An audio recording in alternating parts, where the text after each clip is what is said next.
Bismillahirrahmanirrahim. Alhamdulillahirabbil alamin wa bihi nasta'inu ala umuri dunya waddin. Wassalatu wassalamu ala rasulillahi ajma'in amma ba'd.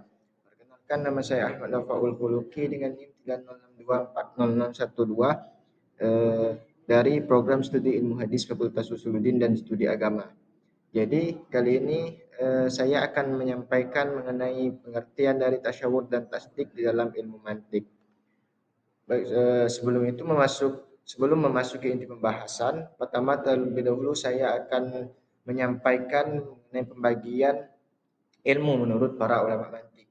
Jadi pada dasarnya ilmu terbagi menjadi dua. Yang pertama ialah ilmu qadim, yaitu ilmu ilahi yang tidak memiliki awal ataupun akhir, dan ilmu yang berasal dari Allah. Dan juga yang kedua yaitu ilmu hadis, yaitu ilmu hadis sendiri itu memiliki arti baharu, yaitu sesuatu yang sebelumnya ada menjadi yang sebelumnya tiada menjadi ada. Dan ilmu hadis ini yang kemudian dibagi lagi menjadi dua bagian yang dikenal dengan istilah tasawur dan tasdik. Nah, adapun definisi dari tasawur sendiri yaitu menurut bahasa berasal dari akar kata tasawwara ya tasawwaru yang memiliki arti membayangkan atau memvisualisasikan. Dan sedangkan menurut istilah tasawur huwa idraku syai'in bila hukmin, yaitu memahami sesuatu lafaz tanpa menetapkan hukum benar atau salahnya. Jadi dan yang kedua yaitu tasdik. Tasdik menurut bahasa yaitu berasal dari kata soddaqo yusaddiku yang memiliki arti membenarkan. Tasdik dan adapun tasdik menurut istilah huwa idraku ma'al hukmi, yaitu memahami sesuatu sekaligus menghukumkannya, menghukumkan benar atau salahnya. Dan tasdik adalah istilah di mana kita memahami sesuatu sekaligus memberikan hukum apakah itu benar atau salah.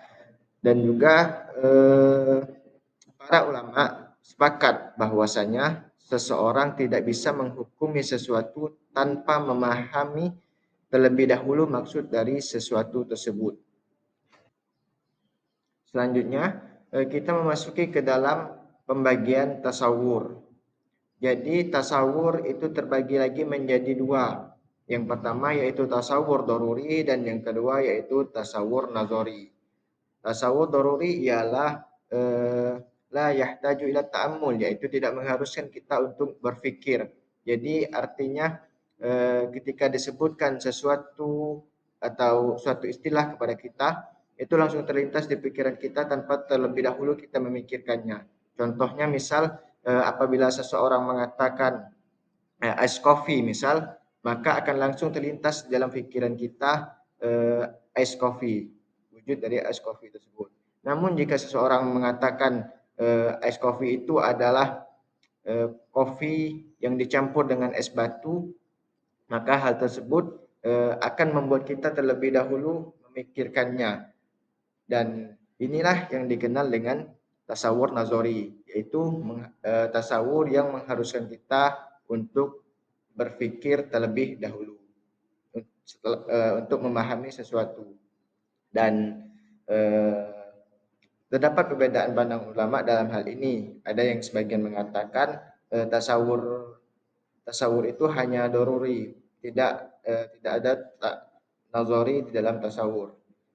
Akan tetapi saya mengikuti pendapat yang satunya karena menurut saya seseorang tidak akan langsung memahami suatu istilah apabila dia baru pertama kali mendengar istilah tersebut. Seperti contohnya istilah hadis misal.